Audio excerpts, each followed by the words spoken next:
Well, he tries to get one.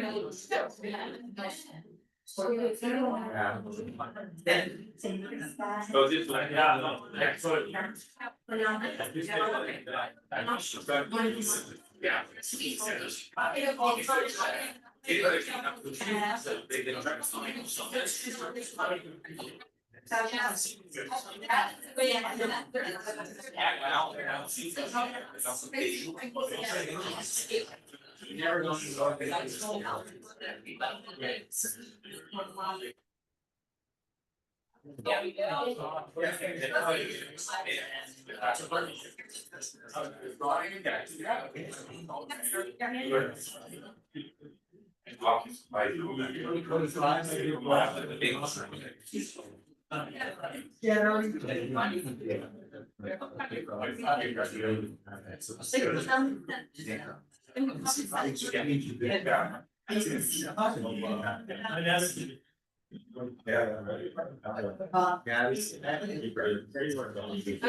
All of you.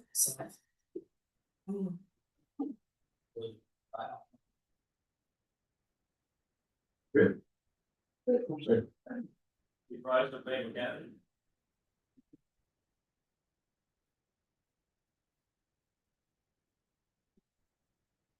O Canada, our home and native land, true patriot love in all of us command. Garde ton bras se porter les pays, il sait porter la croix. Ton histoire est une épopée des plus brillants exploits. God keep our land glorious and free. O Canada, we stand on guard for thee. O Canada, we stand on guard for thee. La ville de Kapuskasing et son conseil reconnaissent que nous nous trouvons sur les terres traditionnelles de la Première Nation Moose Cree dans le Traité 9, qui abrite également plusieurs nations. We will continue to work in collaboration towards reconciliation in a healthy and mutual manner, while sharing responsibility and accountability for the health of this land, which we also call home. Please note that this meeting is being live streamed. The content being streamed may be subject to copyright protection. Merci, Rosalie. Aaron. Laura. Laura. Laura. Let's go Blue Jays. Yeah. Yeah. No, I have one never bad way to jump off. I didn't see it like that when the Leafs were playing. What's that? That's why I can be Right, motion to approve the agenda? Moved by Council Newton, seconded by Council Conklin, that the agenda be approved as circulated. All in favor? Carried. Declaration of pecuniary interest and general items thereof. Alright, seeing none, we'll move right into committee of whole reports, starting with Public Works and Councilor Button. So first item, to reconsider the proposal for service line warranties.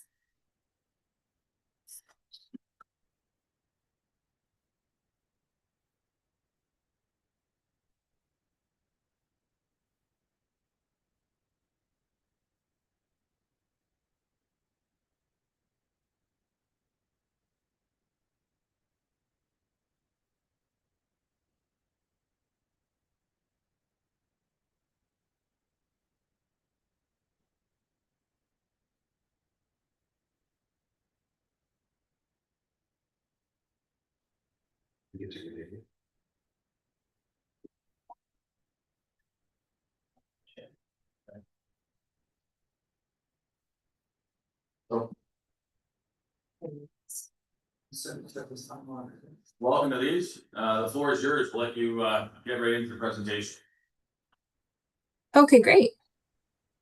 Well, thank you all for inviting me back this evening. I reviewed council's discussion previously, so I appreciate the opportunity following my last presentation to answer a few more questions.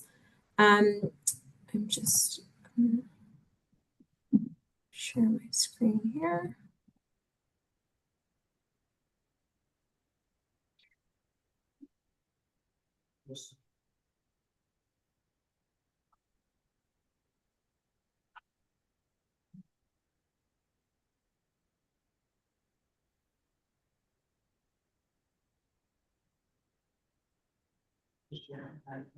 Lisa, are you able to share?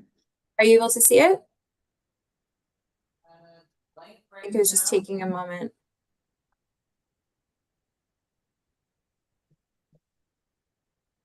Can you see?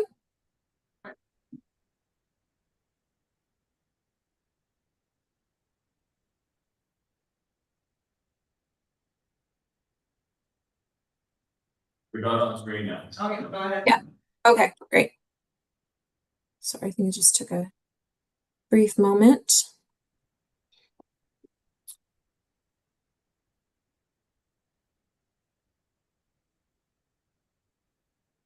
Sorry, I'm just trying to get rid of this. Okay. There we go. So as I mentioned, I appreciate the opportunity to come back and address some of the questions that you guys had following our last my last presentation. Oh my goodness, did it just close? Oh, sorry about that.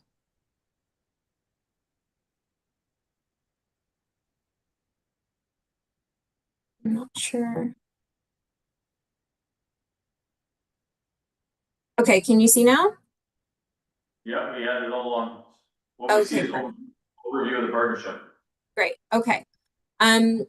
So I think some of the key points that I noted from the previous discussion you had were a couple of things around whether we were there were comparable services and providers offering this type of program. So we are the only company in Canada offering water line, sewer line, and interior plumbing protection structured as a warranty as an end-to-end service. So it is very different than insurance. And in this case, the town would not be endorsing one of several comparable providers because there aren't any comparable providers that are offering this type of service, which is why AMO has also endorsed us. A couple of municipalities have done RFIs, RFPs, and we have been the only respondent to those. So we do know that that would be the case. So it's not available direct to consumer because I believe one of the counselors had mentioned whether residents could just approach us and sign up for the program themselves. So that wouldn't be the case. Kapuskasing residents couldn't access this option without a partnership in place. And also, I think when we're talking about the distinction between what we're offering and insurance, as someone mentioned, there's a lot of increasing exclusions as part of homeowner policies and part of the coverage that insurers are offering. Many things that we cover are not in those types of policies, such as frozen pipes, which for many of our northern partners during certain winters, hopefully not this one, but can be a real challenge with large areas that have a lot of people with frozen services. And then as a general kind of overview, we're funding an educational awareness campaign where residents can learn about their service line responsibilities and the associated risks.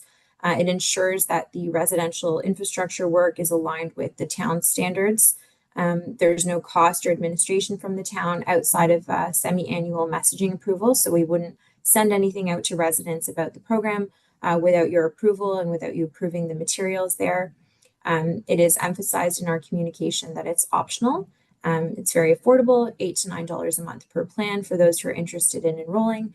And I believe when you were discussing kind of the potential, cancellation should things not work out, which unfortunately we would hope that, we would do everything we could to have that not be the case, but it could be canceled anytime with 90 days written notice. And I think some of the other things that were talked about were just around some of the communication, what's available. So we do encourage homeowners to check what's available through their homeowner policies and compare it with what we are offering. And the communication also states that it's optional. The town's simply endorsing it as a trusted option for residents benefit and making it available. It was mentioned also that there were a number of other Northern Ontario partners. So I just put together a list of kind of who those folks are in Northern Ontario that we're currently partnered with as well. And then I have a quote here from the mayor of Manitouwadge. I think someone mentioned that partnership. So he has provided a quote to share with other potential partners and other, municipalities about the value that they've seen in the program as well. And so at this point, I'll give you the opportunity to answer some of those questions that you might have had, if there's anything else that I haven't covered.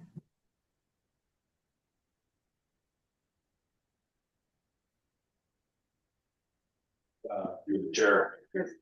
I'm sorry. I already got that. I know you're the chair of the committee, that's, so it's you. Anybody have questions or not? Just for Paul, how often would something like this happen to our residents? No, you haven't been here that long, like during the 2 years or a year. Yeah, just over a year that I've been here. Okay. We definitely get calls about it. How often it's kind of hard to say. A dozen to maybe 20 different calls over the past 16 months roughly. And would each of those calls have had to dig and do something, or they would just inquire?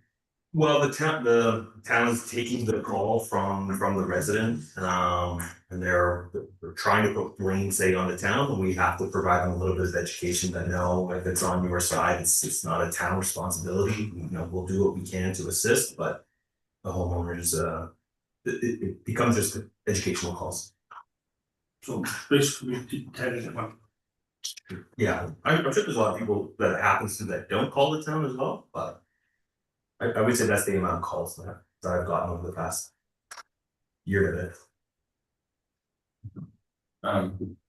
So at least, I mean, would this cover roots in sewer pipes on the owner's part as well and stuff like that? Is it all inclusive, like everything? Yeah, like one of the major issues that that is created is by root intrusions, right? That's one of the main. That's a big problem. So that creates a lot of these, these repairs. So certainly I'm happy to share a copy of the terms and conditions. But yeah, any repairs that were needed as a result of root intrusions or replacements that were required because of root intrusions would absolutely be covered. But is that root intrusions for your for drainage around the house? On your whipping tiles and stuff like that, does that, like, if you get water coming into your basement, does this cover that? No, and I mean, that's, I think, when we're referring to the distinction between what we're offering and what insurers are offering.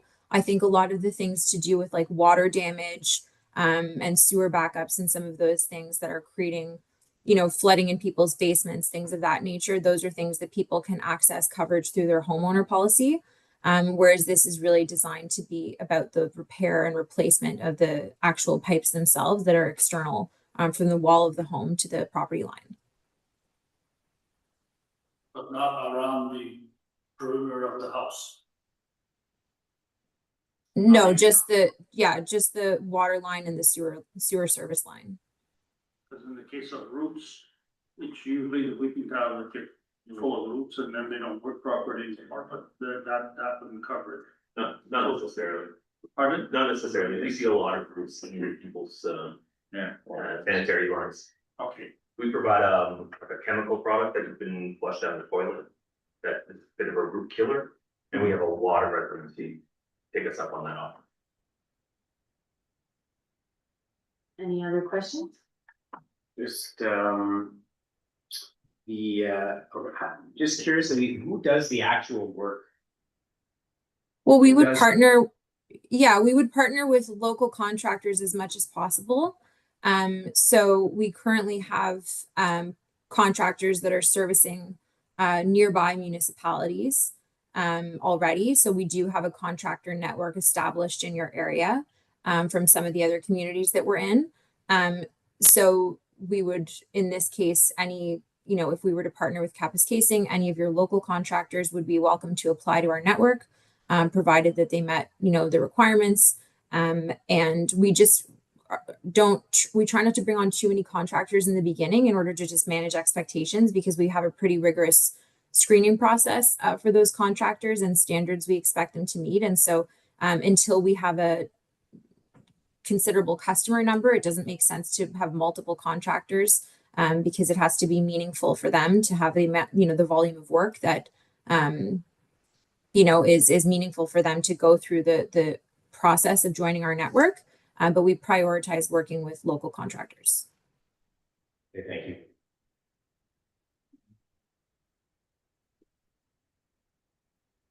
And merci beaucoup, Elise. Thank you very much. for Okay, taking this- well, thank you for having me back. Have a nice Right. evening. You do it. You. Thank you. What's your recommendation? Right away. Awesome. Make a recommendation. Well, I mean, if you want to have a discussion about it, I think it's probably a good time to have a discussion before she makes recommendations. I mean, I don't know. Sure, discussion purpose. Okay. May change, right? I think it's a program we should offer the people, if they want it, take it, if they don't, they don't. Look at all the communities that have it already. So, see anything negative about it. I support it as well, given that it's an option, you can opt in, you don't have to, you're not obligated to participate in it, and it has an educational component where they will inform. Residents of their rights and responsibilities as it relates to this, which they currently not necessarily getting unless it's an educational call. By the Bluers, this would be a proactive reminder that you are responsible from the pipe into the property to where the town connection is, so. I don't see any. I don't see, unless I'm missing something, I don't see any downside to endorsing the program other than. I don't know, there could be some reputational risk for it being perceived as a town endorsed sales program, but. We can revisit that in the future. If there's other providers, you stick with them, endorse it as long as there's only a sole provider. If there's ever new providers come in the marketplace, then you do an RFQs. There's no downside. Okay, my initial recommendation was to not move forward with it, and I'm sticking to that, same advice for today, taking in consideration that if we endorse this company, what will stop us from endorsing every local company or every other service provider? Okay, My concern is we endorse it and then people. If they don't, and they end up not having a valid claim, and then they come to the town and the municipality is gonna get. Kind of like look bad and because we recommended going to these people or give them this option, but it seems as if we're endorsing it, so then we got to almost stick behind our product too. They don't want to take that risk. For myself, I did receive a couple phone calls on this because people do read our notes. Home, Reliance Home Comfort does offer. Often. The same package field. That's what I'm being told, and then one other person did give me a phone call just before tonight, and their insurance company does provide the same thing, but. You have to bring the money up front, you pay for it, and you get reimbursed. So there's different claims on that. Would I offer anyone? Yeah, for sure. Because it's only $25 a month roughly, and that's pretty good insurance. And if you look at the total package. They were offering 3 different things. We pay a lot more insurance than that, so. For myself, I'd be interested in it for sure. I know that I spoke to probably 3 residents already that had problems with roots in their sewers that would probably love. Yeah, but totally with you, Yeah. on that same note though, I did verify also with BrokerLink before the first, and they also confirmed that they do offer that same insurance. The next one, the pricing, but again, it's up to the client to do that homework. Yeah. It's up. So, I mean, Yeah, it's just another product. That's why we agreed with it. Mhm. It's just another offering someone can get. Marie, do you have anything to add? J'ai juste une question pour Paul. Is like, do you think that residents would benefit from this? I believe so, purely on the educational part of it, Because they don't know what their insurance can cover and what it can't, and this provides a part of coverage that doesn't get covered by regular insurance plans? that would be my view on this. That's what I was thinking as well. So for me, that's a huge component that needs to be considered. I think that that it comes from AMO, other municipalities have got on board, and I think that if it comes to different homes, then maybe people will, if nothing else, it'll create awareness that your home insurance plan may not cover these kinds of things that way. Much that cost. So with that being said, someone would come with a resolution or recommendation because I'm. Changing. I'm not- No, so how that works is you continue to make the recommendation, you're the chair of the committee, make the recommendation, and it gets voted on next week. If someone wants to draw it out of your recommendations and vote on it separately, that's the process.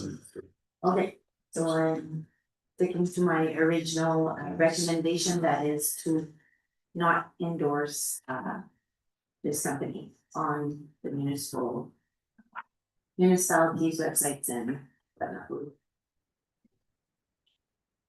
So second item was for information, award the contract to Comedy Contracting for production of winter sound. Do you have anything to add to that? So there's a bit of an explanation there. We went to tender, all three prices that we got from Trombley, Villeneuve, and Nano were significantly over budget. So we worked with Trombley, who was the low bid, to come to an agreement on reduced quantities, and we removed the actual road salt from the contract and bought that separately at a significant discount. So the purchase of the salt plus Trombley coming in, all fits within budget allocation. Nice, good work. Right?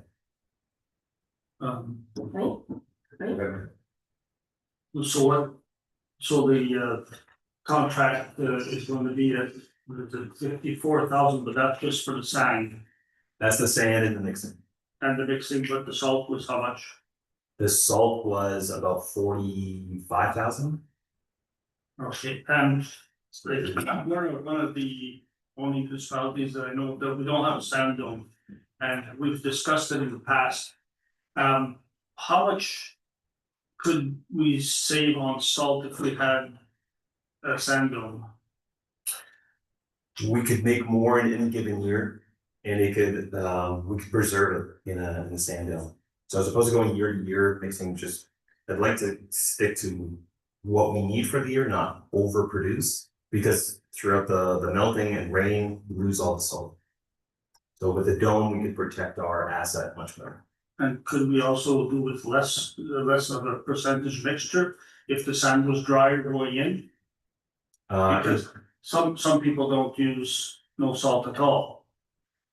But it's inside, they put it inside when it's dry and use it like that, so. Yeah, the Ministry of Transportation still uses salt in their sand. No, They have domes. other users of sand, some other municipalities, I think Valrita does not use any sand at all. I haven't. Salt. No, they don't use it salt, and there's sand, so. There could be, any which way you look at it, there would be a savings having a dome. I agree with you that a dome would be a great investment. Okay. I can't speak to what the cost of it would be. I haven't done that analysis. But it would be great to have. I think before next budget, we should have at least an analysis and have an idea of what a dome would cost us. I think that's money well invested that I would have some return on. No, I don't disagree, but it's all based on the cost of said dome. So yeah, our department can definitely look into a rough analysis of what that would cost. Ken, you have a comment? Just sort of from my understanding, is the total quantity of sand that they have purchased for next year been reduced compared to typical winter? So for this year, yeah, we are reducing the amount of sand. Okay, from what I had in the tender. okay. Is there any, will service levels or road safety be impacted if winter conditions are more severe than typical? I'm not buying any less than we've had in any previous year. So I was just hoping to get better pricing on higher quantities. That wasn't necessarily the case, so we've reduced back to kind of standard quantities. Okay.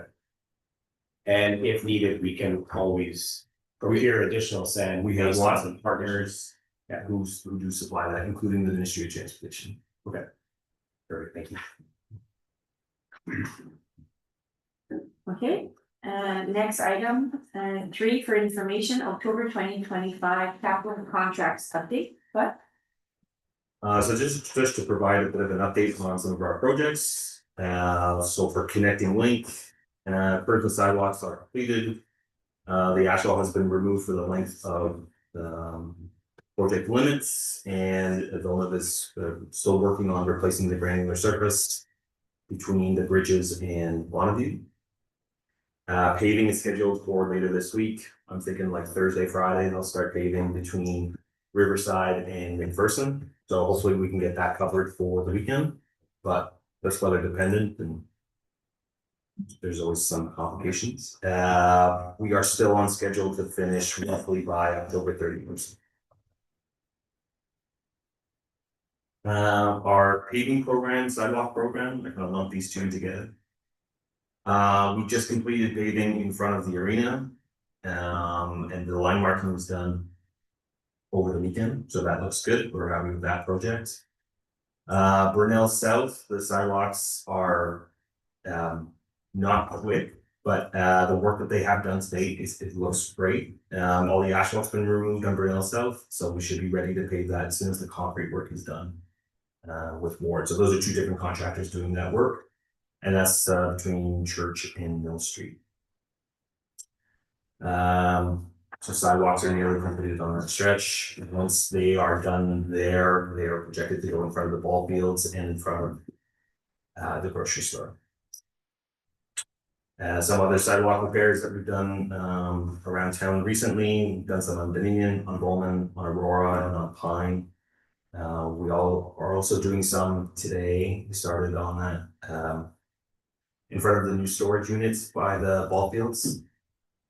So those are much smaller jobs, but we feel like we're making a good dent in some of the sidewalk projects that we identified throughout the year. And then some of the issues and challenges that I'm bringing up here, we had a tough time with the availability of contractors. We don't have that many contractors able to do work, and they have a lot of work with other municipalities, the Ministry of Transportation, and other developers, but there's a lot of work with the students this year, which are making big improvements, but it limits the availability of those contractors to work for the municipalities. Luckily, the weather's been like fantastic of late, so we still have some favorable conditions to get some of our projects done. And then lastly, we have a request, like an RFP out right now, a request for proposal on our engineering services for McPherson and for Devonshire for next year's water and sewer. It's funny you mentioned that. Someone asked me about McPherson today, so it's in a bad way. Yeah, specifically the sewers are in really bad shape on McPherson. The surface really needs to get done. The water, there's redundant water lines on McPherson. So we identified this road that needs attention. First question on Renewable South, is that the one they've taken off is all that gets gonna get repaid?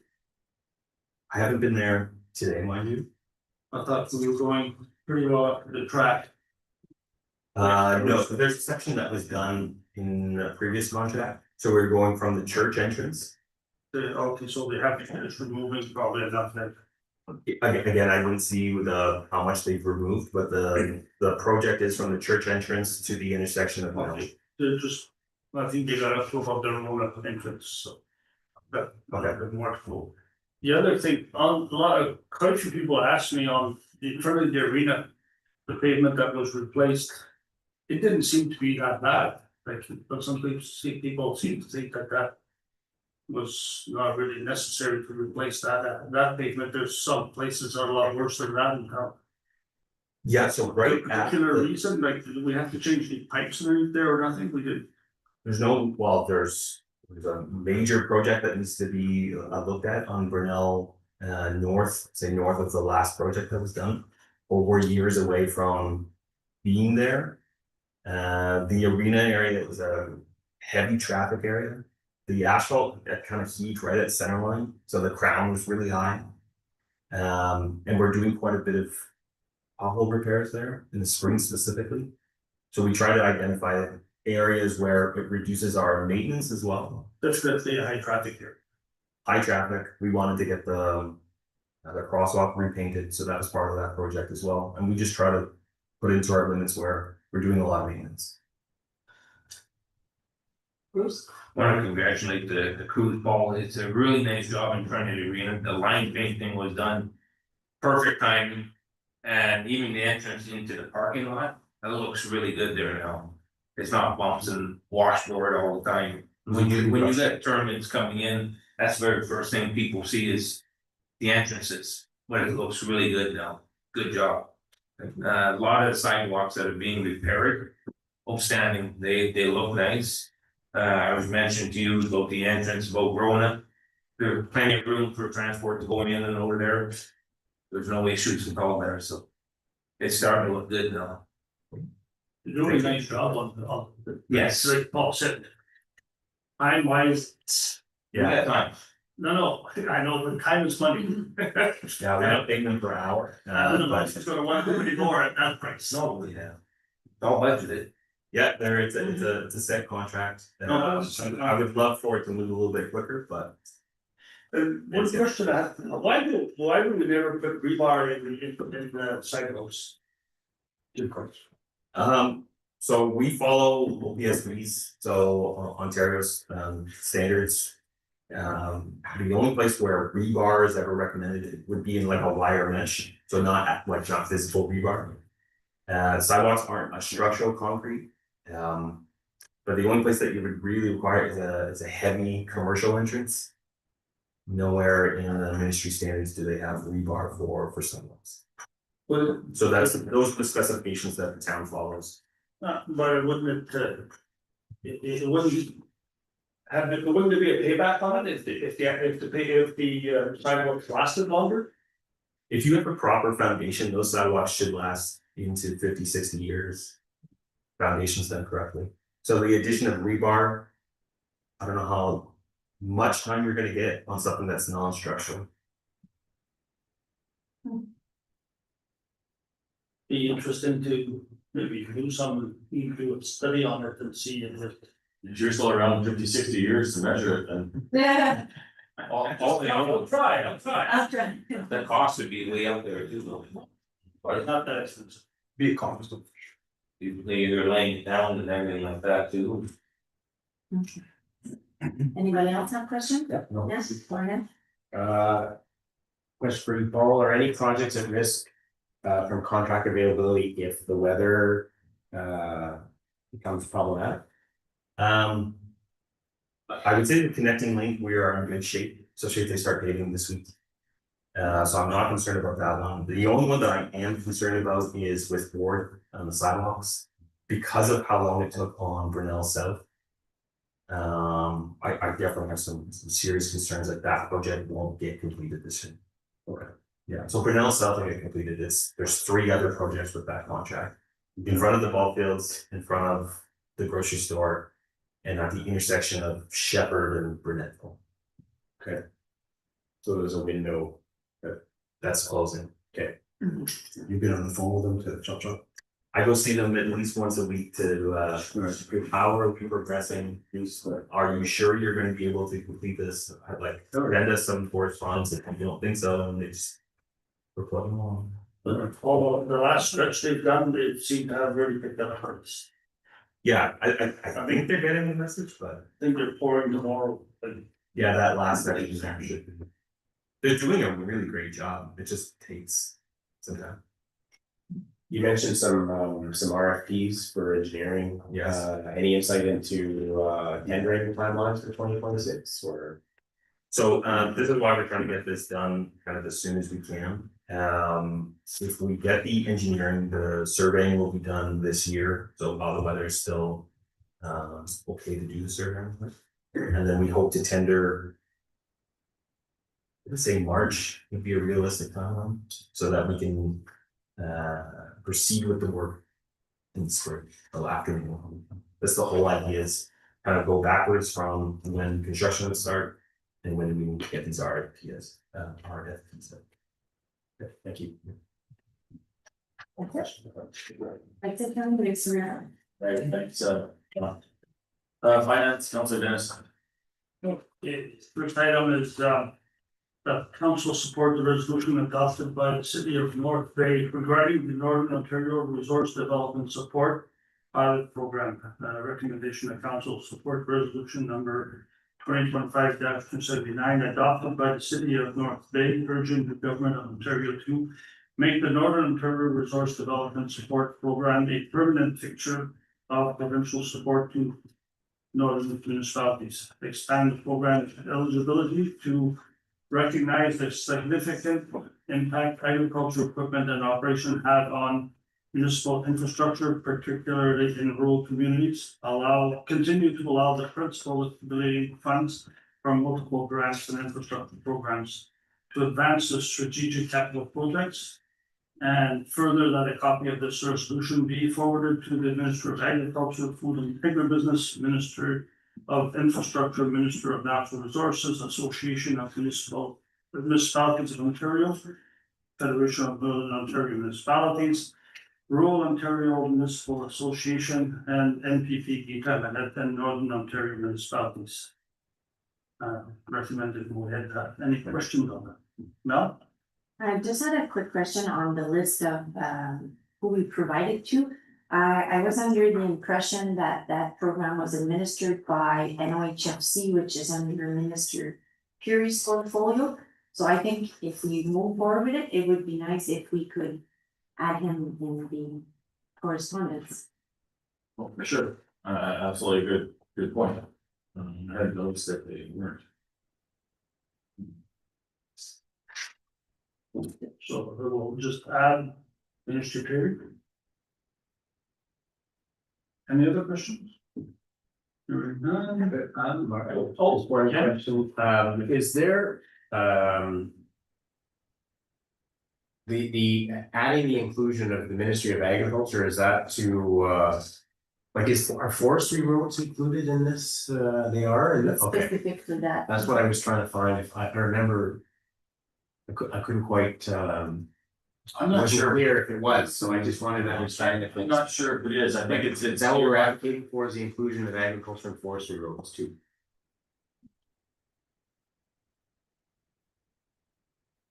Let me inquire, I'm not sure, it goes to the municipality, so forestry roads is outside the jurisdiction of the municipality, I think. Yeah, it goes directly to the forestry company. I think it can be used on. I think this is to pay for some of the use of agricultural, some of the agricultural businesses are on the municipal roads. Okay, that's, yeah. Okay. Yeah, I don't see this, I don't think it really. this is for us, and we can apply it to the roads that we see fit, it's not, and we don't have jurisdictional forestry roads, so I don't see how that would be. So it's for it's really for impacts by resource companies on our roads. Yes. That's the intent of, okay. Yeah, so, Any other questions? Hearing none, the next item is for information, tender results from the sale of surplus equipment which closed on Thursday, September the 18th, 2025. Council received this report for information purposes, acknowledging the successful completion of the public tender process for the sale of surplus equipment.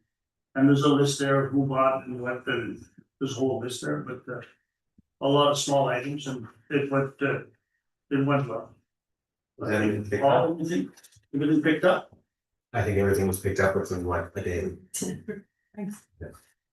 And it really cleaned up the yard. So. Any questions on this? Any lessons? I mean, this is an ongoing, like an annual process. Any lessons learned in terms of disposing of assets in a more efficient way, frequency, publicity, the platform that's used to communicate this?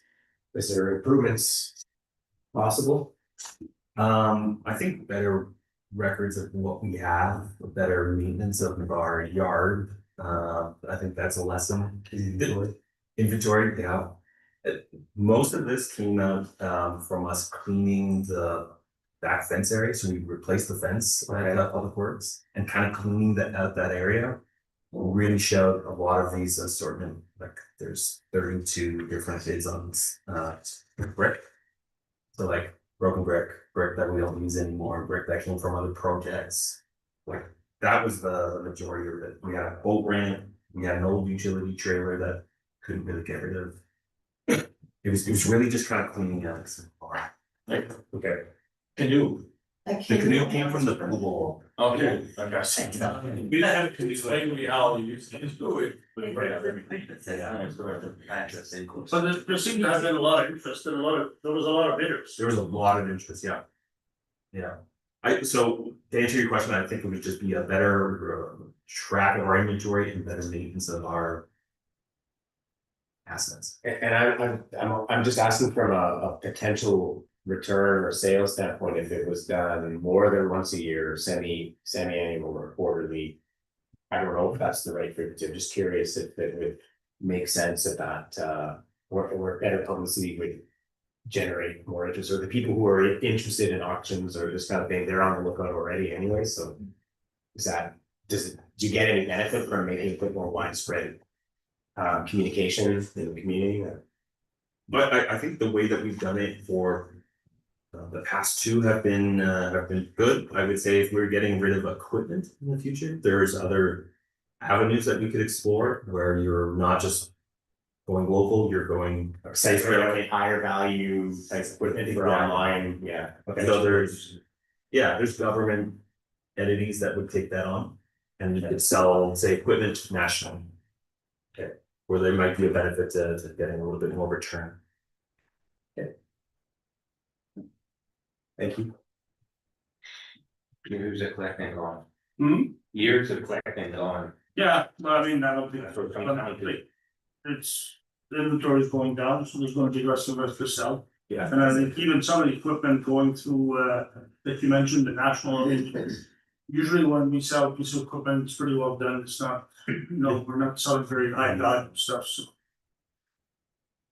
Okay, so and the last item is for information, 2026 policing cost increase cap that council received this report for information purposes and goes to.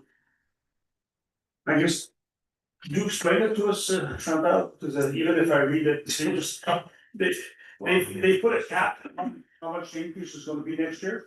Yeah, So for budgetary purposes, they might put it going to be. so they did a review with all the municipalities that have OPP building. And so they heard, and they know that it's an increase or a major increase in cost would be hurtful, or that they're saying for municipalities, so they've capped it based on their funding formula. And that's every year, so that you won't be faced with a. You don't have, 25%. you won't have surprise. That's right. That's Right, right. it's to predict what you're gonna get, right, so you'll never get more than 100%. She'll almost get really fast. Yeah, 1.7% tax net revenue. Okay. That's assuming. Yeah. Yeah, assuming it's at level. Okay. Excluding service enhancement, so if there's new services offered by the OPP, there would be a separate billing potential. And But also for said, base existing services, it's capped. and also said the cap is only for 2026, it doesn't necessarily say for the years forward, Well, right, it said for 2026. but they say, I thought the way they mentioned it is that it would allow you to have future predictability on. So I was taking that they were the continuation of that. I guess the way they work it, so there could be a cap, but you don't know who the cap is. I think still questions. Yes. When we advocate for transparency and for forward thinking, they heard it, so they know that we're watching, so I don't think they're gonna see increasing anytime soon, they're gonna work with the stakeholders before the increase. So for next year, we know 232,000 is the sensible budget for an increase to the OPP. That's the amount that we're projecting right now, the 2026 budget. I'm not sure if I can budget for the enhancements unless we have an indication of it going some. Then we can add a greater value, I guess, to it then. Any other comments, questions? Hearing none, that's from this report. I have one for myself, Mr. Mayor, Planning and Corporate Services. For information, building and planning monthly report. Did everyone have a chance to read that? I don't think you want me to read the whole thing. No, it's fine, I think we can, unless there's something you wanna draw out of that. Well, I was talking to John today. During the process, you're in the middle of the year type of thing, and he's finishing things off, so maybe I'll let you go with this one, John. Right now, there's typical building and planning stuff during the summertime. Our main focus is building inspections and processing permits and other individuals that come in for information. On the planning side, you'll see that the next council meeting will have our housing needs assessment presentation. Talk about the report that was deposited on my desk this morning. We're also going to be working towards the CIP RFP for the end of November. We'd like to have it finalized so we know who's going to be doing that project for us. And we're just continuing our training for the various regulations that's changed, like the Bill 23, Bill 185, the 2024 building code, which adopted the national building code. So we have a lot of internal training that what we need to do to kind of have better understanding what the mandate is now from the province and applying their policies when we grant issue either building permits or we approve zoning or official lands. That's our main focus. And from stats wise, we this performance measure is going to be a kind of a working document. Well, next quarter we hope that in the bylaw enforcement start giving you guys a little bit of information on statistics on various bylaws and so on, and expanding that little table. We're talking about non-compliant builds and Well, we'll have one of those next council meeting. okay. I have a quick question pertaining that graph. I can't see on my iPad. So there's a difference of, if I'm not mistaken, 31 permits. Each permit has a specific fee associated to it. That's why even though we have 31 more permits, there's the pricing is not so different. Yeah, so depending if it's residential construction, commercial, or industrial, if it's minor or major, so like a single family dwelling, a permit fee will be higher than just a deck for residential. Commercial typically has a higher cost, you do more site visits, you got the HVAC, plumbing, fire separations and other framing, other types of reviews that need to be done. And depending on the size of the project, the cost of the permit can increase. It's typically based on square footage. So this year we had like one of the projects was in the mall, which carried a lot of square footage. We had a restaurant, we have school projects that are going. So for larger facilities, we didn't really see buildings go up per se, but a lot of interior renovations, a lot of remodelings and so on during the housing or commercial stock that we have. Okay, let's see. And John, that includes only Kapuskasing there, right? Correct, so That's a big difference. But it's still increased significantly, so that's good. yeah, we're still just after COVID, we peaked probably in the $75,000 a year range for permitting. So it has dropped. It did drop last year. It seems as though we're gonna have an uptick this year, trying to probably get over the $65,000 because we still have 3 months ago. We still have numerous permits still to be processed and reviewed and so on. This is just one question here. At some point of the slide, John said the rising application volumes are placing pressures on staff resources requiring prioritization, development, and planning. Est-ce qu'il y a quelque chose comme c'est un gros poste qui pourrait appuyer ou? We do have one in the works. We do have to do a couple modifications and union considerations. We have to continue those conversations. We did have preliminary conversations earlier in the summer, but then they kind of like summer went by and it kind of got pushed to the wayside, but it's something like to finalize now. Where we see a kind of a backlog is when priorities between planning and building occur.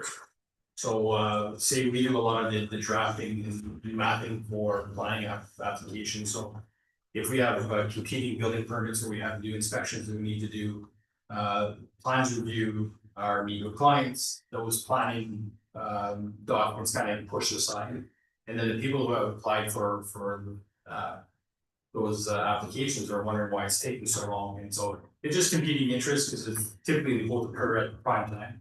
They both come in May when they start to look at doing either modifications or renovations or applications. Planning process can happen 12 months a year, so if you come December or January, it helps you. That's the process, so it's a little bit quicker, but it's just the nature of the work. Some bottleneck, I'm speaking. Yeah, it bottlenecks it, but there's a lot less pressure now. We only take care of Kapuskasing. It freed up resources, but it still gets difficult and challenging to process everything at the same time. But you gotta remember, it's also cyclical, so January, February, that bottleneck is not there. Well, that's where we do a lot of our training, a lot of our educational work and seminars. So that we're ready for April, May, when everything starts moving again. As you said, well, if you're planning on building, don't forget to apply for your permit 3 months in January. It's a friendly reminder, like, why? come see us in November. We're there to help November. Exactly. January blitz. Yeah, no problem. Come see us in January. We'd like to, because you could obtain your permit in January. It's only built in the summertime, so it's okay. Short sale. Just take 2 years ahead of time before you start moving. Awesome. That it, That's it for yourself, Mr. Mayor. all right. Executive Service, Emergency Management, Council Knocker. Thank you, Mr. Mayor. 2 items on the agenda tonight. The first is just an information item only. It is regarding the municipal reimbursement program for emergency response into unincorporated Ontario. On March 19th, 2022, the government had, is that the correct date? The government had launched 2022. a program to reimburse municipalities for emergency responses in unincorporated areas of Ontario that are not already protected by a fire department. So to be eligible for this reimbursement, the following types of emergency response calls may qualify: structure fires, natural gas, propane, or other gas utility incidents, electrical utility incidents, public utility incidents, carbon monoxide incidents, public hazard assistance calls, false alarms, vehicle fires, hazardous material or hazmat incidents, motor vehicle collisions on roads not designated as provincial highways by the Ministry of Transportation. So a few times each year, the CAP Fire Department occasionally responds to Kitigan and the other surrounds. It's often difficult for the on-duty officer to determine whether the fire department can respond to an incident, creating a whole dilemma. So in the past, the fire department has responded to structure fires in Kitigan, but was very difficult to obtain reimbursement from property workers' insurance companies. And we had talked about this issue previously at numerous internal committee meetings about this issue. And this policy addresses that issue and provides reimbursement for emergency services rendered to individuals who do not contribute to municipal finances. So when the fire department responds to incidents outside the town boundary, it almost always does so with limited resources. in order to ensure continued coverage for Kapuskasing, because the priority is that the town here is never left without fire protection. But I imagine this program mitigates the need to pursue through an insurance company and potentially put residents at disadvantage or basically the town. So let's just, any questions on that or I do, and this is news to me, so thanks for bringing that forward. And you're right, I think the discussion around this to the extent that probably, you know, the next time fire service was dispatched to unorganized territory, you would think that you may or may not respond just based on past history of you know, the response not being paid. My question is more around if there was a serious accident in an unorganized territory and the person responding suffered PTSD as a result of the response to that, how would there be recovery for such a thing if there is such a thing? And my point for that is that to the municipality, that's a huge cost in losing that responder, and then replacement of that said responder and the costs involved in that. So I understand of all the things that are a response here, but certainly a lot of these things can result in something that's long lasting and could really hurt our first responders. And how do you recover them? And so So before, if I may jump in, this does not relate to labor employment issues between firefighters and the town. This is strictly cost recovery from fire protection services provided. So this program has nothing to do with PTSD. That's WSIB, our private or the town's health insurance. So it wouldn't cover that. It would not cover that. Exactly. Feel free to jump in if you One thing that we must do. In order that we should advocate to the WSIB, not to the WSIB, to the NTU to increase this amount. First of all, this amount, basically to run a bumper when responding to a call, it will our cost it's around $1,500 to $2,000 per hour. They reimburse us. They will reimburse us $660. I have in the past I already did some advocacy to the province. And the real cost that is costing us will cover all these other related costs, which are not truly covered. okay, well, I'll make sure that I bring that to the end of the table. It's good. Yeah, that's a good question. Yeah. Now, you said that our cost to run the pumper is between $1,500 and $2,000 an hour. Yeah. And the province reimburses us $650, that's $650 per hour? Yeah, per hour. Is it the province that's too low or our costs too high? No, it's a province. The province. They must, to get the $650, you've got to have some numbers also with that. You know, And when you say $2,000 an hour to run the pumper, what are you including in those costs? it's not just our cost, it's the finance, it's the initial cost, it's the maintenance cost, it's the staffing cost. Okay, not talking about staffing at the station, not all, but the staffing cost when we're responding to a call. Okay, that includes also finance, and we have to spread that to the lifespan of the truck. Plus compound interest and divided that by the number of hours over the lifespan of the truck. It's so. In one way, that's probably a good thing because we don't have very many costs or very many calls. The more calls you have, probably your costs will come down. Yeah, a little bit, yeah. So Yeah. because it's not very many calls, cost a call. your return on investment and all that stuff is very high because you're not using it. And that's not something you want to use. Sure. So that's good. The plan is to get the agreement signed with the province. Because I don't help create the moral dialogue when the call came in. Stop. No. Right. Even if you see it's right, don't stop. You can't. We'll just respond and I'm gonna deal with that. I'm just curious though, for the cost recovery, since there's a new program for the period we're currently in, but the cost that you referred to, was that the 2022 evaluation of the cost reimbursement? And do you know if for the 2025-2026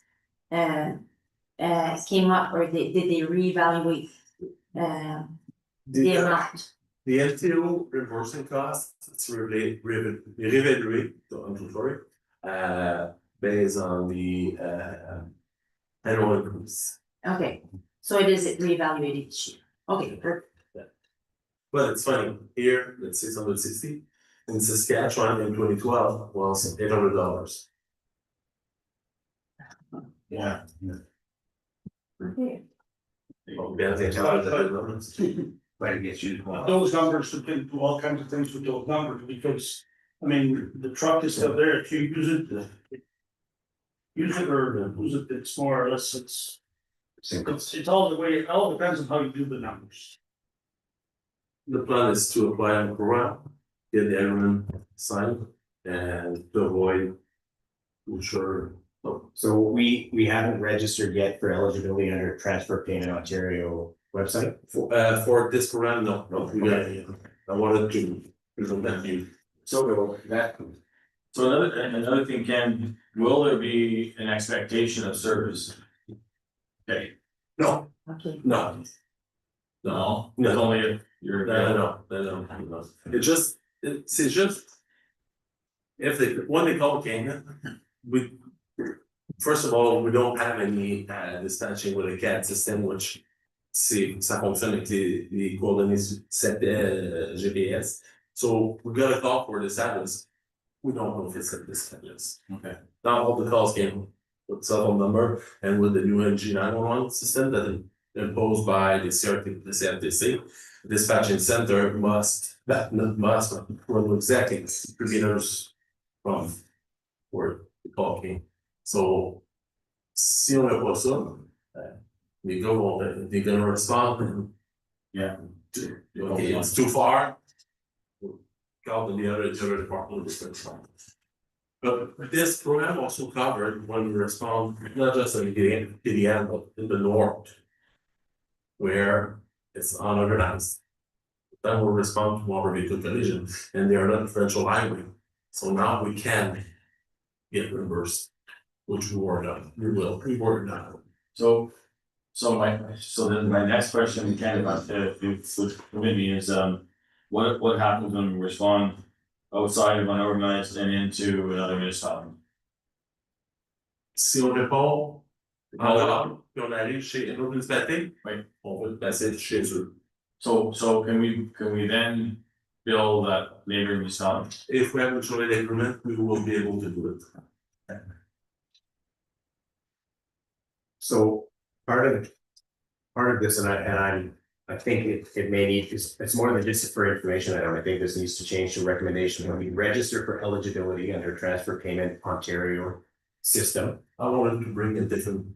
Oh, you're gonna bring a different report with that? Okay, because the other thing is we need to consider the effect on existing mutual aid agreements, our coverage boundaries, as you brought up, and we have to have a policy to tie with out of boundary responses. So all those things need to be in place to make this work. So I hope the class is not in. Okay. Bruce, who gets this call? We have a call center, we have a contract with a call center in Sudbury, and they're getting all the 911 calls, and they're busy. And they phone who? There's someone on call at the fire hall, there's the. No, the call came at the dispatching, I would say the dispatching center in Sudbury, and they just paid us and agent ringing in the station. Okay.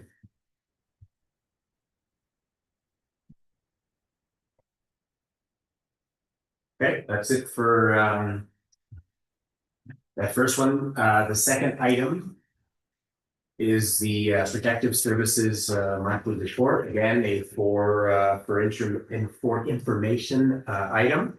So highlights are there were 14 emergency calls, 787 homes inspected for smoke CO alarms year to date.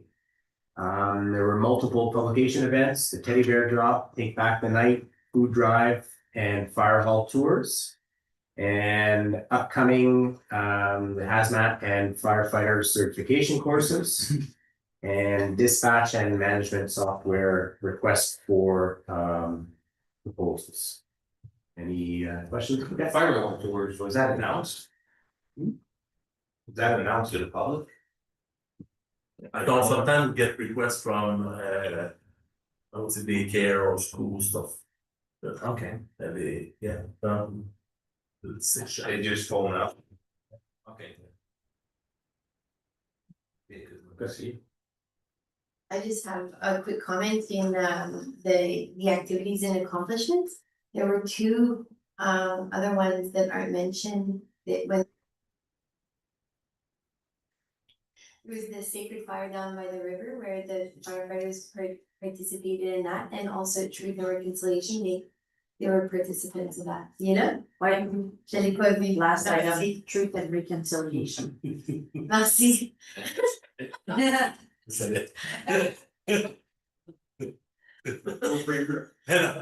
Sorry for not highlighting those. No, it's fine. These are good. Thank you for reading those. Merci. Are the certification timelines on track for like May 2026 dispatch transitions, you think? I'm meeting scheduled with my CEO for October 22nd. And vendor cup, whatever. But we need to work on something. Okay. And are you feeling like we are in a position of success regarding our public education efforts? Particularly CO and smoke? For the risk inspection, oh, in big time, yes, we met, but we're meeting the target, yeah. And when you see what is important here, when you see come together data, 700 inspected dwellings. It's the number of inspection, it's much more than that. Je dirais que rapidement, c'est probablement autour de 1100 inspections, 1100 inspections that were done. This is the number of compliant. So that's mean we targeted 20% of the town, and the staff went back as much as they had to make sure that people have been working smoke alarm and COR. So people aren't getting it then. They're not getting it done. You'll never get 100%. No, but we're down maybe 50%. Oh, no. 700, then there's 1,500. No, 11. No. 700. We did, I would say roughly 1100 inspection on close to 800 dwellings. But because initially the first inspection, people were non compliant. But that's what I'm talking about. Came back. So now we have 727 compliant out of, I would say, 800s. But I'm saying the education programs are not good enough because it should be 100% right off the bat. Yeah, so, but we just, yeah, That's what I'm saying. That you're going back, you're telling them to change. And to be honest, you are right. Yeah. Yeah, because Don't tell people to get more to it. people have that. People should be compliant. People should be compliant when we knock the door. Yeah. But because we're not compliant, is it 100% their fault or it's our fault? I would say we have a part of responsibility because we were not really 100% of public education. But I just. you will see changes. It's public's fault. You The will see, homeowners, one should be responsible, they're the one with kids, they're the ones with everything. but you will see changes. 2026 based on that. Each month, something will be done. Public education. Thank you. Any other questions? That's it, this one. Okay, thanks, Ken. So we've asked the group to come on at 7:15, so we'll continue the committees until might have to go early and take economic development, community well-being. Councilor. Thank you, Mildred. On a le partenariat de l'opération sous zéro, avec la collecte de manteaux. Ça, t'as les mêmes soutiens l'année passée, puis je sais que ça a servi à beaucoup de personnes. Fait que, on va continuer pour le projet. Il y avait des questions. That was for, recommendation to inform council of the sports sponsors partnership with the Centre Opération. Everybody's fine with that? Yes, perfect, okay. Parks and Recreation monthly report. Lori, would you like to add to some of those items? And I would also like to make a particular mention to the issues and the challenges of that track heating system that is not working for this town. If I could just expand on a challenge that that I've faced since taking over the role. The plant room in the arena is developed and monitored by a company called Track International. Jeff, I'm sorry, I'm forgetting his last name. Jeff is the person who is our go-to, our contact, if there's any issues with the plant room. Now, the plant room is highly complex and digital. I would say with most of the operations being off hands for us, we cannot change anything. It is all on his computer. So last council meeting, I mentioned that we had installed some boilers to take over for heating of the water in the rooms instead of running the cogen, because the cogen is expensive to run, plus it's coming up due to a major maintenance that we can try to push down the road as much as we can. Now, to get those boilers running, the plumber says that we had to, Track International had to hold in some valves for us. It's proven to be challenging, having a hard time getting rid of the holder. I feel like the communication is not great, which is one of my biggest projects, is to establish that relationship with Jeff. But he is hard to reach. He has an international company. He's based out of British Columbia. Spent some time in Shanghai, Germany. Sometimes when we have emergencies, it's stressful to deal with when we can't get a hold of him. Small example, last Sunday, I should say yesterday, the heat that we've been receiving, that humidity is coming inside the sports palace. Our ice pad temperatures are warming up because of that heat, condensation, to the point that, you know, when we're flooding with the Olympia, sometimes the water isn't freezing, which is causing a soupy type of condition to the ice. I wasn't able to get a hold of Jeff for at least a solid 5 hours, until where he went on the system was able to identify about how that was closed. Again, it's definitely one of my biggest challenges, because that plant room is mostly not anything that we can play with, but at the same time, if something goes wrong, we're at the mercy of his availability. And we knew that this was ongoing with Martin and everyone for years. Est-ce qu'il y a des pressions qu'on peut mettre, ou est-ce qu'il y a quelque chose qu'on peut faire pour demander de l'appui, ou this? Is there anyone else that could possibly be qualified to? Well, it's his technology. It's our understanding that it's his, that's why we would have done this a long time ago, probably. We were able to, right? So if the key issue is slow technical response, I mean, other issues with the technology aside, the exclusivity of being able to operate that system, if the slow technical response issue was addressed, then that would be tolerable, I'm thinking. So it's what recourse do we have to address that slow technical response? Yeah, if I can add to that, I think it definitely does help. The complexity of the plant room helps when Track International is available to talk to. We have an experienced staff member, Jason, who has a very good understanding of the system. So when you're on the phone with Jeff tells you to check X, Y, Z, we're able to go and physically look at them, because if his system on his computer is showing valves as being open, Jason could go take a look to see if they're actually open, you know.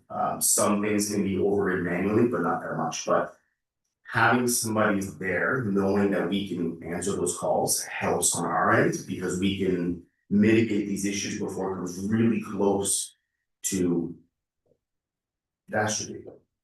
Yes. You being aware of, like, if you can have it display this and mimic whatever he sees, even if you can't make changes. I was just wondering if there are options around at least being aware of what the problem is. So that's one thing. I don't know whether that's possible, but it seems to me it should be. And two, have we taken a legal approach to, like, are these delays within the tolerance of the customer service elements of the contract? So is it 3 hours, is it 5 hours? Like, there's a timeline beyond which you're in breach of contract, and therefore there should be some kind of compensation mechanism for the opportunity to I don't know, there's always brute force, but then you don't have anyone to operate your equipment. You can always breach a contract, like, or break a contract, but then you don't have, like, you have to be renewable. Free time. You're concerned that this individual passes away. That too. Yeah. Contract provides, yeah, so have we taken a legal review of the contract? Could we at least understand what we're entitled to in terms of the service standard of service for technical support? Maybe that would be that would be our next step. Okay. Follow the agreement and review it with a fine tooth comb, and then Maybe report back in next week. And maybe we can come up with some solutions after that, see, you know, what avenue we take. Biggest thing we have to worry about is hopefully Jason knows what safe. Or Jason's basically or driving that. Or track, yeah. I mean, we should be maybe exploring dealing with some other people that must be some other people that can do this also. But they may have to have time to work on the system and to learn the system, and I think we're gonna have to explore. Is it a proprietary software that runs the equipment? If so, I think that's where the problem is. that's probably where the problem is. So maybe just come back at next council with maybe a few options, and we can explore it a little further. Just keep it on our radar for the next little while, make sure we can deal with it. So you don't run through a winter without that support again, preferably.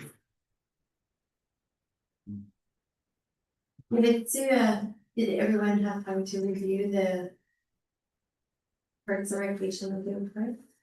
Good, that one?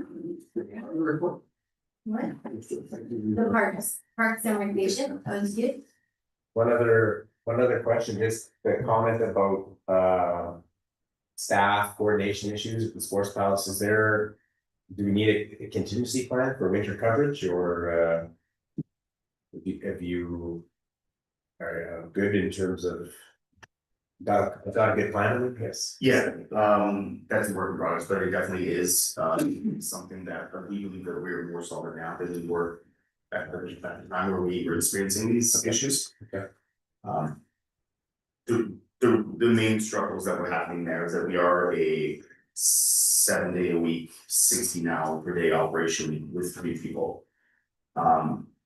Those challenges came up when 2 of those people were absent, and the third one was working extremely long days and had to take the day off. But we are working very closely with Public Works and the potential arena attendants there. I do feel confident that it won't be an issue going forward. Vous avez posté ouais, vous avez posté Plus winter's coming out. Okay. The humidity is gonna be down. Over the doors. I think say that all the time, they smoke up, you open up the big doors. That's a cold. Alright, thanks.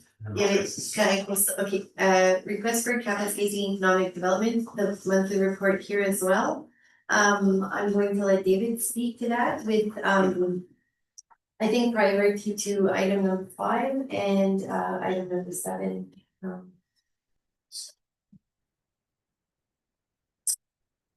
So originally, one of our challenges of the proceeding was attraction of business and retaining business.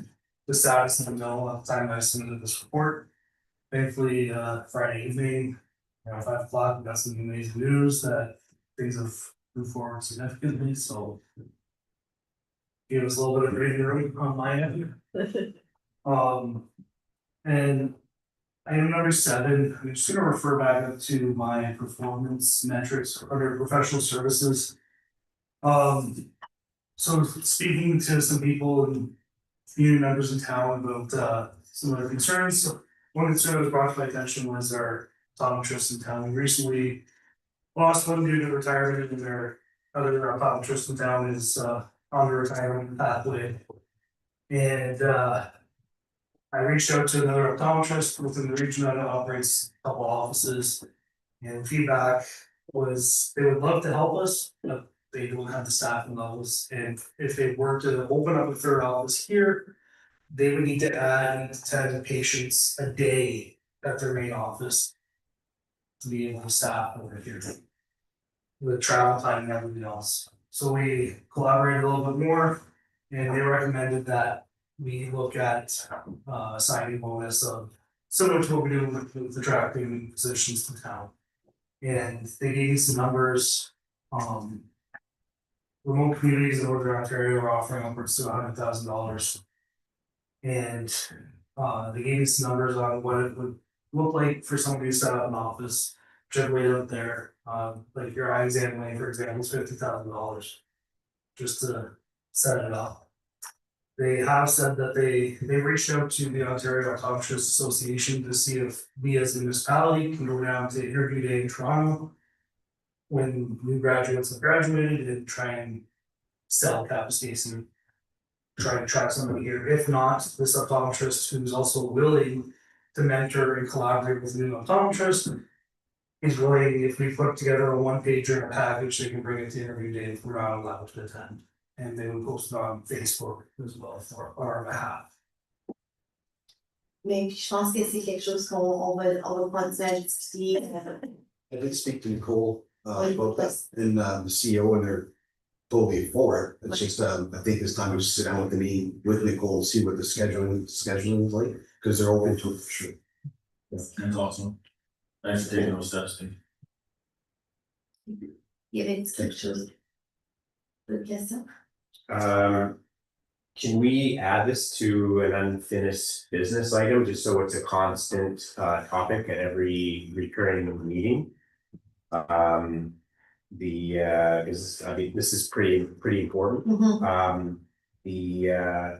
I would certainly support developing a structured local incentive program for key deficiencies, and not just medicine, trades, other professions that may be in need, but certainly as a starting point, we've got a good framework around healthcare that has proven pretty very effective, very successful. So we'll look at that model in terms of expanding it to other potential sectors. That's it, good idea. And That's a good idea. okay, that's the only question I have about the report. Thank you. All right, so what we're gonna do is we'll take a break. Sorry, Gary, just to no, it's because we had scheduled in camera for 7 o'clock with some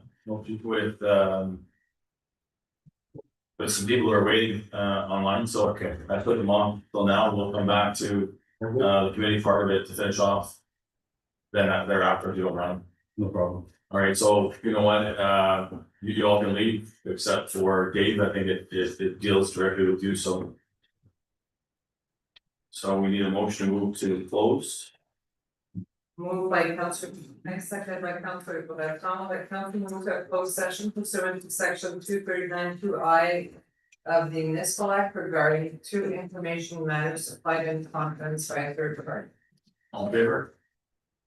Carried.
It's, Going in public, okay.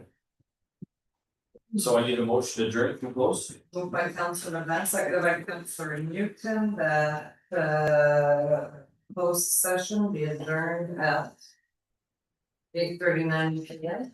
All in favor? Carried, report from closed. So for information purposes only. Okay. I'd like to continue and prove to confirm to a well, but I'll move over to health and council. Finally, the important stuff. That's why you pressed up. Just a couple items here, Mr. Mayor. For information for the Northeast Public Health Board Health Meeting held June 12th. I went through it, there's really not much stuff out there. We'll just get questions. And then number two is that's a request Ministry of Long-Term Care October 2025 acknowledgement of the delegation at the AMO conference regarding the development of extended care and the need of address of the wait list. It's just a thank you letter for you meeting them. That's pretty much it. But I'd like to add today I went to Timmins for an announcement from the Timmins Hospital. And they just got some funding, but they're redoing the whole emergency room, 27,000 square foot. They're adding to their building. So they say they'll be ready in the next two and a half years. So it's great news for the whole region. So when you're looking at the buildings, that's like, We didn't show us plans. okay. But I'm assuming so. Yeah. You see, right? Yeah, so they're all pretty excited. It's a state of the art emergency, raising the having income. They're pretty excited. random question, but I've seen that they redone the part of the parking lot at the hospital. Yes. Do you know if that was like additional funding they received I or? think they used some of their funding for, yeah. Okay, nice. Well, that, It was needed. oh, yeah, that's great. It's a good job. Mhm. And also on a side note, the manor has applied for extra beds that have to be in by September 29th, and they were able to do that. So that's in the works too. Good. From my understanding, I think the turnaround for the approvals will be within, It is. yeah, I think within this year. Yeah, for sure. So, Let's hope so. Yeah. But it depends a little bit on what, I guess, long term, the other, Medicare? the care what they do. Yeah, wait and see. They're kind of holding everything back. I think there'll be a holdback. I think they'll probably do. I think you put in an application, you'll get a response to that application. Yeah, but if we applied for 30 bids. But you know, But if extended care doesn't, then we have to look at a different project and go. and that's okay, and I think that's easy to lobby for. It'll be as easy to get the extra beds as it is to get. It's about building homes, right? Right. That's it. So I I'll worry about that with, after, but I'm pretty sure you'll get your 30 beds in there. But I'm just wondering, is extended care, what's their intention? There's no place to have any. Well, they do, they're shopping right now. More than that, we can't say, but I mean, that's just where it's at. I mean, it may look like it's no interest, they already have the beds, they're looking for a place to build. That's where they're at, as far as whether they, find a spot right away or not, or. That's good. That's it from most of them. Good. That concludes it, not good, thank you very much, that's the important thing, that concludes committee of the whole, so we'll move adoption of minutes. Moved by Councilor Dennison, seconded by Councilor Moniff, that the minutes of the special council meeting held June 25th, 2025, the joint committee of the whole and council meeting held September 15th, 2025, and an emergency special council meeting held September 28th, 2025 be adopted. All in favor? Carried. Unfinished business. Correspondence. You have an update on the film advocacy updates that just keep you abreast of what we've been working on. If any questions now? We have administrative environment, conservation, parks. Is there anything anybody want to draw that? They can leave back up to 8. Okay. I think there's a very important announcement that maybe not everyone's aware. No, that's not the phenomenon, it's the yeah, so at meeting Friday, I was acclaimed as phenomenon president, so that's new. So no, I'm sorry. But you already the president? Yeah, no, I was first vice, but now the president. Okay. Yeah, You got so nothing to do, may as well. So my work's gonna just start now, so I'll be back on the ammo board and we're just getting back up to speed on some of the stuff that they've been doing there now, so we're really interested to get back. So I went through that, Ministry of Natural Resources, September Mr. 29th. Mayor? Yes, Mr. Mayor, on the MECP compliance policy, referring low risk environmental complaints, noise, odor, dust, municipalities, does the town have the capacity to, or procedures to handle these referring complaints? There are two bylaw enforcement officers that will be able to handle some. And I'm sure that they've been getting some calls already in the past. So I think with those two, yes, shouldn't be a whole lot more. But I think it's another example of the province downloading responsibilities. Yes, is there any funding or any support? Cause this is, it's, anyway, surprising, it may change because it's surprising how many complaints the MECP does and they're trying to wash their hands of something. so maybe what we could do is we can ask John to come back with something for maybe the next meeting, if that's and if there's something we have to write in the province and And I'm sure other municipalities are gonna start circulating resolutions for this. Yeah. That I saw it. So is that fair, Ken, that we could ask for John about the report for next meeting? And I get circulation of all the resolutions from other municipalities, I'm sure. Out of 444 municipalities, someone's gonna complain about something. Well, isn't there I might be mistaken with somebody, another item, but I thought there was a date for a last presentation that you could attend if you had any questions on it. And it was in October. Was it that particular? I don't have access to my description. Oh, not sure if it was that one, I thought that's what I read, maybe not, but could be another one. Oh, we'll follow up on that one. And then the last one, Ministry of Natural Resources, provincial supports for impacted workers and families. And Chantal's been in on meetings last week with that. Yeah, so we had meetings last week in the event that we have to open up a power center to support the workers from the mill closure. There's funding available in the ministry to do so, and then normally the lead is usually either done by the municipality or another entity, so. We still have another call more as follow-up, but we still want to get the discussions or keep the discussions and all the stakeholders, so in those calls, you'll have all the employment services, which I brought out, or the ministry skill and training. You have some of the union representatives also from CAT paper that are on that call, and Service Canada. So they're just trying to gather all the resources and stakeholders together. If there's a need to open up a power center, then funding kicks in, and then we open up a center just to cater for those needs. Which I'm assuming will. So, but we will continue to monitor. Yeah, we're hoping we don't need to use it. Yeah. Okay. All right, we have the whole recommendations. Moved by Councilor Adams, seconded by Councilor Newton. The following recommendations be approved from the last council meeting. One is to approve a 1-month trial period to the pickleball league to host a league play in the Civic Center auditorium from 8:30 to 10:30 a.m. on Wednesdays during the month of October at a monthly rental fee of $200 in order to assess and review the fee structure and also impacts on regular municipal operations to ensure fairness, consistency with our current established rates and to minimize disruptions during municipal operations.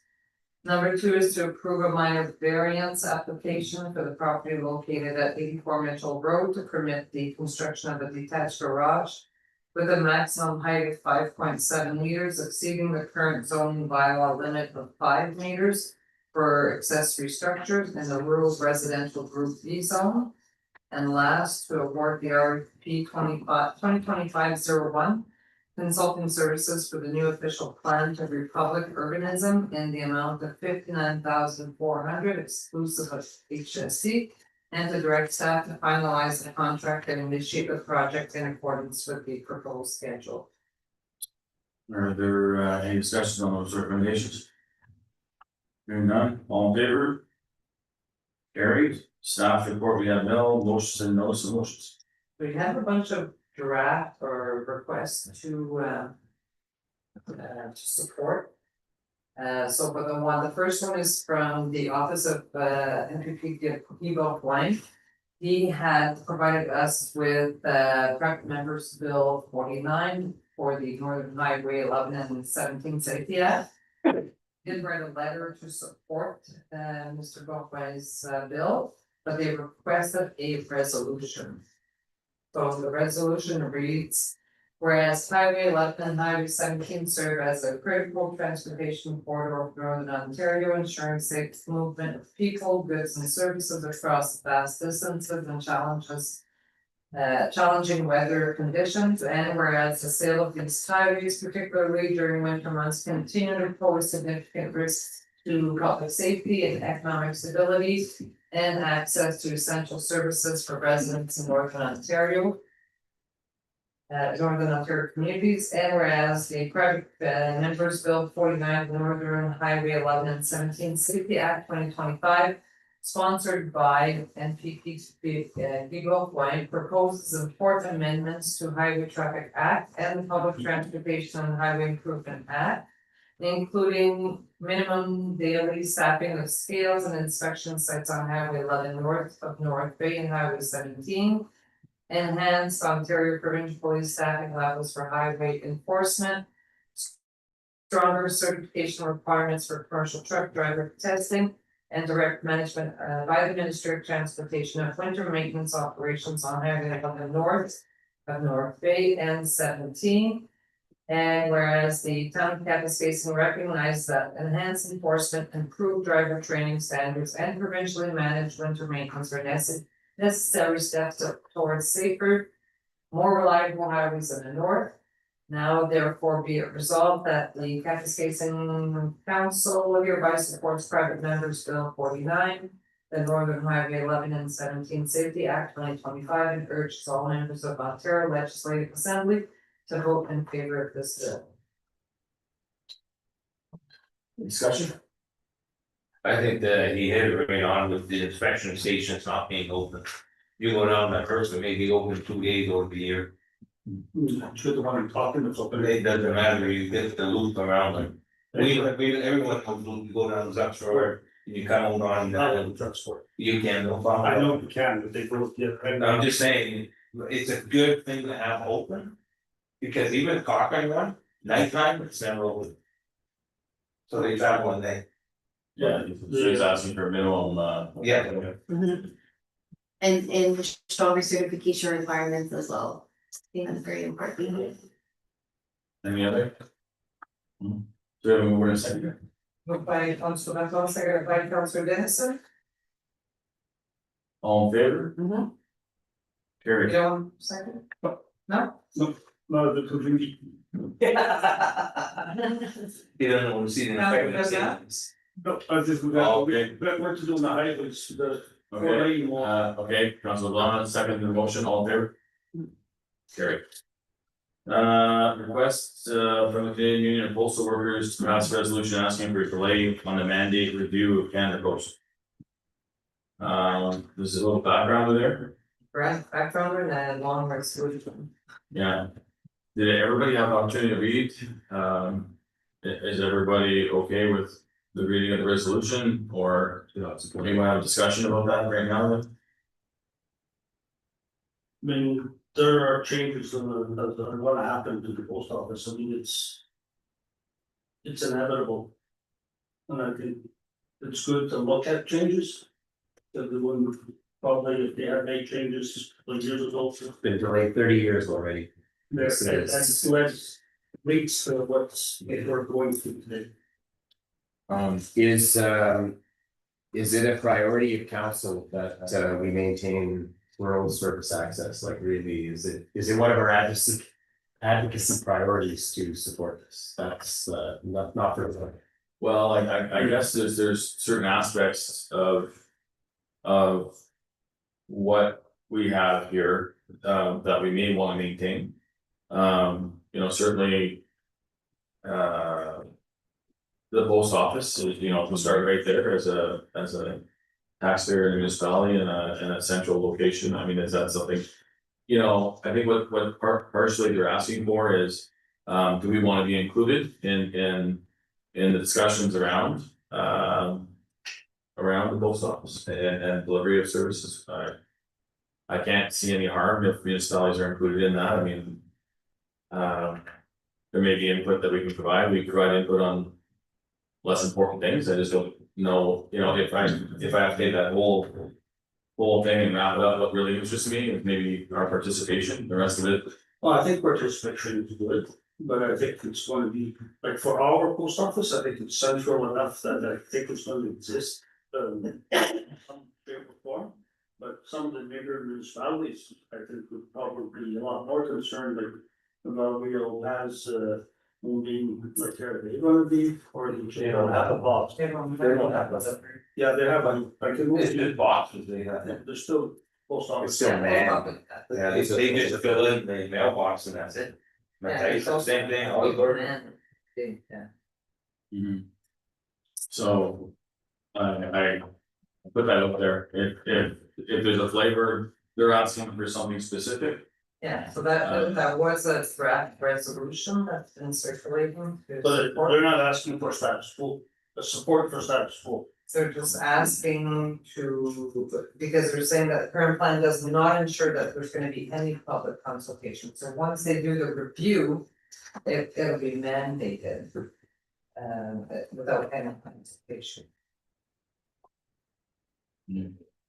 So, like, I don't know if we want to write something a little less all inclusive, or we just want to write something pretty simple that would say, you know, we would request that communities in especially rural areas be consulted on how we come up with an idea around the postal service. How to provide the service. How to provide the service in our area. Provide it, because who says they're not just gonna open up one great big building and everyone go to that building compared to the end of the street service like you have on Desjardins Road? Yeah. I think one of the clauses that we have here in the draft is where it will be crucial for the mandate review to hear the views from municipalities on key issues. Yeah. Including maintaining Canada Post as a public service, or maintaining the there's the importance of maintaining the moratorium on post office closures. There's improving the Canadian Postal Service charter, home, mail delivery, parcel delivery. And so there's a whole list of different services that you may want to. And is this something that we have to provide today, or is there a time for that? I'm looking for it in the Not sure when the review is being prepared. and if so, we can contact our neighboring municipalities, and maybe for those that have not chosen not to, maybe there's a way that we can all get on the same page. I can find out if there's a deadline. Okay, and bring it back next time. Okay, perfect. All right, then we have requests from City of Timmins to pass resolution to oppose any reduction in scheduled flights at the Timmins Victor Power Airport, and I see that there'd be value in us doing that, because you know, right now we miss a flight early in the morning, at least there's a second flight, and we don't have any other options here. I mean, if you miss that first flight, that's the only flight you're driving, right? For the past, yeah, so. Okay. So by the resolution for this, moved by Councillor Vance, seconded by Councillor Munna. Whereas the Timmins Victor and Power Airport serves as a critical transportation hub for the city of Timmins and surrounding northern Ontario communities, facilitating not only personal travel, but the economic and operational functions of several key industries. And whereas the mining sector and other resource-based industries in Northern Ontario rely heavily on regular accessible commercial flights to transport employees, contractors and consultants. And whereas a reduction in scheduled flight services will have an adverse impact on economic productivity, operational planning and employee mobility across the region. And whereas the residents of Northern Ontario communities, including Kapuskasing, depend on flight services not only for business and vacation travel, but also for access to specialized medical services that are not available locally. And whereas any reduction in air service negatively affects the ability to access essential services, employment opportunities and economic development, and where frequent cancellations or lack of regular service disrupts scheduled events or necessary travel for residents, businesses and industries that depend on reliable air transportation. Now therefore be it resolved that the Council of the Corporation of the Town of Kapuskasing hereby formally supports the City of Timmins in its opposition to any reduction in scheduled flights at the Timmins Victor M. Power Airport. And that this resolution be forwarded to Air Canada, Border Airlines, the Right Honourable Prime Minister of Canada, the Honourable Premier of Ontario, MP Charlie Angus, the PPP Bill Foyer, the Federation of Northern Ontario Municipalities, the Northeastern Ontario Municipal Association, and the Timmins Chamber of Commerce. All in favor? Carried. The motion to confirm to a bylaw. Moved by Council Breton, seconded by Council Martin, that bylaw 4660 being a bylaw to confirm the proceedings of council be enacted and passed as a corporate seal be affixed thereto, and that the bylaw be signed by the mayor and clerk. All in favor? Carried. Motion adjourned. Moved by Councillor Breton, seconded by Council Breton, that this meeting be adjourned at 9 p.m. All in favor? Carried. I wanted to be right at 9.